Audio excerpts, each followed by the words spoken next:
Dear students, a very warm good morning to all of you.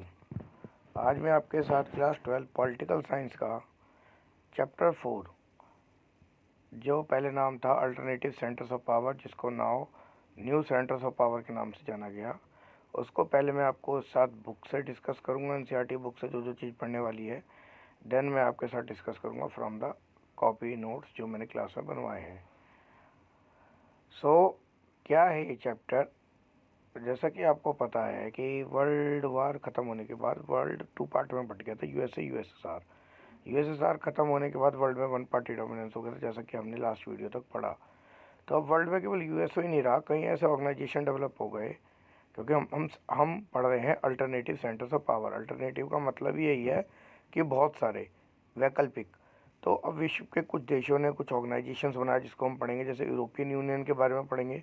Last year आपने लेवल्थ में भी पढ़ा होगा कि कॉमन कॉन्स्टिट्यूशन बनाने की कोशिश करी बट फेल हो गया due to rich and poor का बेसिस और सो मैनी रीजंस, है ना। नाउ उसके बाद पढ़ेंगे आसियान, और इसके साथ ही इस चैप्टर में सीबीएसई ने ब्रिक्स जोड़ा है, जो पहले ब्रिक के नाम से जाना जाता था। नाउ मैं पहले आपको बुक से ये चीज़ कवर कर रहा हूँ, तो आइए बुक पे चलते हैं। Just move to book. Chapter का जो बुक में नाम दे रखा है अल्टरनेटिव सेंटर्स ऑफ पावर, तो आपके लेटेस्ट सिलेबस में न्यू सेंटर्स ऑफ पावर दे रखा है, ये ध्यान रखिएगा। इसमें यूरोपियन यूनियन की फुल फॉर्म मैंने बुक में हेडलाइन कराई है अपने बच्चों को। आसियान की फुल फॉर्म हेडलाइन कराई है, जो कि पूछी जाती है, association of south east Asian nation. ठीक है, ये है। इसके बाद यूरोपियन यूनियन इसने पहले कवर किया है।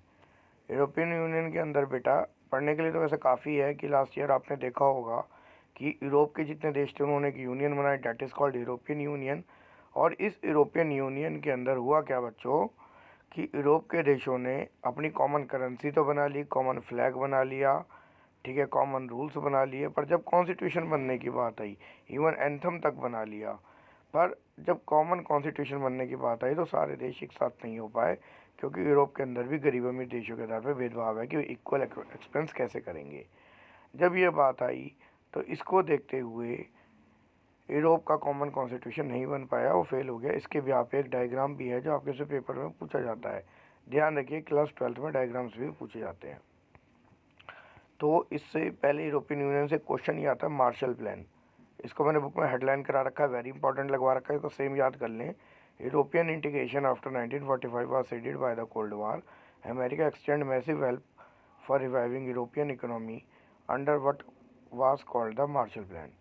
जब अमेरिका के द्वारा यूरोप को इकोनॉमिक फाइनेंशियली हेल्प की गई for the revival of their economy is called Marshall plan. ये क्वेश्चन में पूछा जाता है। इवन मैं भी जब अपने स्कूल्स के एग्जाम्स बनाता हूँ, जब भी बोर्ड देता हूँ उनमें, इवन इसके बाद भी बोर्ड भी इसको कई बार अपने प्रीवियस क्वेश्चन से पूछ चुका है। इसके बाद एक फुल फॉर्म है, ये देखिए फुल फॉर्म क्या है, ये री OEEC। क्या है OEEC? Organisation of European economic corporation. ये पूछी जाती है कि कब बना था, 1948 में। तो ये मुझे 100% है कि ये ऑब्जेक्टिव में आपसे पूछा जा सकता है कहीं भी कभी भी। Now EEC, European economic community 1957 में बनी थी।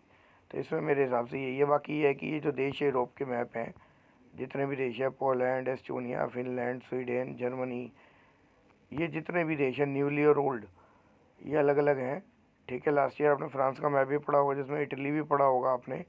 तो मैं बच्चों को यही समझाता हूँ, ये मैप कैसे याद करना है। इसकी एक ट्रिक है। मान लीजिए एक पैर है, ये देखिए ये वाला पार्ट, जहाँ पर पेज 3/6 लिखा आ रहा है, देखिए देखिए यहाँ देखिए, ये क्योंकि मैं PDF से बना रहा हूँ, ये एक लड़की का पैर लग रहा है जिसने हाई हील की सैंडल पहन रखी है। ये इटली का पार्ट है। कौन सा? इटली। तो आपको कुछ चीज़ें मार्क लास्ट ईयर आपके टीचर ने ऐसे ट्रिक से याद कराई होंगी और आपको याद भी होंगी। तो फ्रांस के मैप पर ये सब चीज़ें हैं, तो आई होप आपको याद होगा। तो नाटो के कुछ देश हैं कि कुछ नए थे, और सॉरी नाटो के नहीं, ये यूरोपियन यूनियन के देश हैं, जिसमें कुछ देश पुराने थे, कुछ देश नए हैं। हाँ, इनमें से कुछ देश नाटो के अंदर चले गए हैं। नाउ मैंने आगे लिखा, द यूरोपियन यूनियन जो हाईलाइटेड हो रहा है, the European union has economic, political and diplomatic and military influence after the America. America को टक्कर देने के लिए केवल यूरोपियन यूनियन ही बचा, जिसकी आर्थिक शक्ति अमेरिका के बराबर है, पॉलिटिकल शक्ति अमेरिका के बराबर है, डिप्लोमेटिक अमेरिका के बराबर है, बल्कि उससे सेकंड नंबर पे कहिए आप, मिलिट्री भी उसकी अमेरिका के बाद सेकंड नंबर पे आती है। Even in terms of GDP, ये पुरानी बुक से है तो इसमें 2016 दे रखा है, नई बुक में 2019 दे रखा है। जीडीपी जो है 23, न्यू में 23 दे रखा है, पुरानी में 17 ट्रिलियन दे रखा है, जो कि अमेरिका के बाद सेकंड है पूरे वर्ल्ड में। जीडीपी आई होप इकोनॉमिक्स के बच्चे हैं। Gross domestic product, it means उस देश में सबसे ज़्यादा ग्रॉस कंजप्शन ये होता है, not net, it is gross. जब कभी इकोनॉमिक्स की क्लास लेते हैं तो उसमें ग्रॉस और नेट दोनों समझा देंगे। Now the next topic is for me and you also is ASEAN. मुझे ऐसा लगता है मेरे बच्चे ने यहाँ पेज काट दिया, पूरा स्कैन नहीं भेजा मुझे। 54, यस 54 और 55 बच्चे ने काट दिया, तो कोई बात नहीं, मैं बता देता हूँ। आसियान क्या है, उसकी फुल फॉर्म है association of south east Asian nation. कब बना था? 1967 में। इसके 5 देश थे, Indonesia, Malaysia, Philippines, Thailand, Singapore. बाद में इसमें आसियान का जो सबसे पहला काम था, जिसलिए बना था कि इकोनॉमिक ग्रोथ को बढ़ाना है, सोशल प्रेशर और कल्चरल डेवलपमेंट करना है।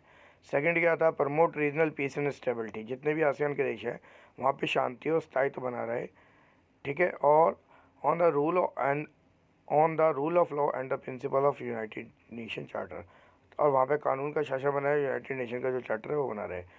लेटर ऑन मतलब बाद में क्या हुआ, ब्रुनेई, दारुसलाम, वियतनाम, लाओ, पीडीआर, म्यांमार, बर्मा, कंबोडिया, इन्होंने आसियान को बाद में ज्वाइन किया। तो आसियान के बारे में कि क्वेश्चन आता है, देखिए जहाँ मेरा पेज पीडीएफ का 4/6 लिखा रहा है, हाईलाइटेड हो रहा है आसियान वे। ये क्वेश्चन पेपर में पूछा जाता है, बुक का एनसीईआरटी क्वेश्चन भी है, और मैं कई सालों से रिपीटेड क्वेश्चन देख रहा हूँ। What is ASEAN way? A form of interaction that is informal and confrontationist and cooperative, मतलब informal cooperation also known as ASEAN way. Now in 2003 ASEAN moved, मैं आपको वही बता रहा हूँ जो मैंने हाईलाइट कर रखा है, बताने के लिए तो बहुत कुछ है, पर हाईलाइट वाला ही मैं आप लोगों के साथ फोकस कर रहा हूँ, हाईलाइट ही आपको एक्सप्लेन कर रहा हूँ। In 2003 ASEAN moved along with the path of European Union. ASEAN के क्या क्या है, यूरोपियन यूनियन का रास्ता अपनाया by agreeing establish of ASEAN community comprising the 3 pillars. उन्होंने आसियान कम्युनिटी बनाई जिसमें 3 पिलर्स पर जोड़ दिया गया। वो 3 बातें क्या थी जिन पर जोड़ दिया गया? The ASEAN security community, the ASEAN economic community and the ASEAN social culture community. देखिए ये मैं आपको पीडीएफ में दिखा रहा हूँ, ये बुक पे दे रखा है। आसियान का फ्लैग डमरू बना हुआ है लाल, उसमें लाल गोले में डमरू बना हुआ है, तो ये आसियान का फ्लैग है, ध्यान रखें, keep in remind in your mind. तो आसियान ने कुछ क्या किया बेटा, आसियान ने रीजनल फोरम बनाया 1994 में, जिसको ARF कहा गया, आसियान रीजनल फोरम 1984, ताकि आसियान के किसी भी रीजन में दिक्कत हो तो इस फोरम में बैठ के बात की जा सके। इन केस थाईलैंड और सिंगापुर के बीच दिक्कत हो तो ये ऑर्गेनाइजेशन बैठ के बात करे, इस ऑर्गेनाइजेशन के मेंबर्स इस फोरम में बैठकर आपस में डिस्कस करें। हो सकता है कोई दिक्कत ही हो, कोई अच्छी बात हो। एक FTA की फुल फॉर्म आती है, repeated free trade agreement. Free trade agreement क्या होता है? फ्री नहीं करना, इट मीन्स कस्टम ड्यूटीज़ नहीं ले जाएंगी, एक देश से दूसरे देश में जाने में जो टैक्स लगता है वो नहीं लिया जाएगा। नाउ ये कार्टून है, इसमें कार्टून को मैं एक्सप्लेन करता हूँ। इस चैप्टर के अंदर जो मुझे अच्छा लगता है उसके बाद ये कार्टून ही लगता है, और ये 5 नंबर का आता है। जैसा कि कार्टून देख रहे हैं, मनमोहन सिंह खड़े हैं और मनमोहन सिंह के बगल में लिखा है ईस्ट एशियन नेशन, अर्थात ग्लोब के मैप पर जो देश ईस्ट एशिया में पड़ते हैं वो ईस्ट एशियन देश कहलाते हैं। तो मनमोहन सिंह जी कह रहे हैं कि जो कंपटीशन है, देखिए 2 ईंटों को रखकर आग लगाई जा रही है किताबों को। उन्होंने कहा अब आपको कंपटीशन ख़त्म करना होगा अपने अपने देशों में, अपने कंपटीशन ख़त्म कीजिए और कोऑर्डिनेशन की भावना से देखिए। इट मीन्स आपको लुक ईस्ट पॉलिसी की तरफ ध्यान देना होगा। जो ईस्ट के देश हैं, विश्व के डेवलप देशों को उनकी तरफ ध्यान देना होगा, बजाय उनसे प्रतिस्पर्धा करने के लिए, बजाय उनसे कंपटीशन करने के लिए। हमें ईस्ट एशियन देशों के साथ like China, Japan, south Korea, India और बहुत से देशों के साथ एक ग्रेटर इकोनॉमिक कॉर्पोरेशन को बढ़ाना होगा, उनके साथ आर्थिक रूप से बढ़ना होगा। तो इसके भी आप पे कुछ क्वेश्चन आते हैं जिसको मैं टाइमली डिस्कस भी करूँगा। इस चैप्टर में इतना ही था, इसको अच्छे से पढ़े बुक को। इसके साथ में जो मैंने क्लास में नोट्स बनवाए हैं बच्चों को, मैं वो आपको अभी एक नेक्स्ट वीडियो में आपके साथ वो शेयर करूँगा, और उस वीडियो को भी आप देखेंगे। आई होप आपको मेरी वीडियो से फ़ायदा होता हो तो आप लाइक करें। Thank you so much.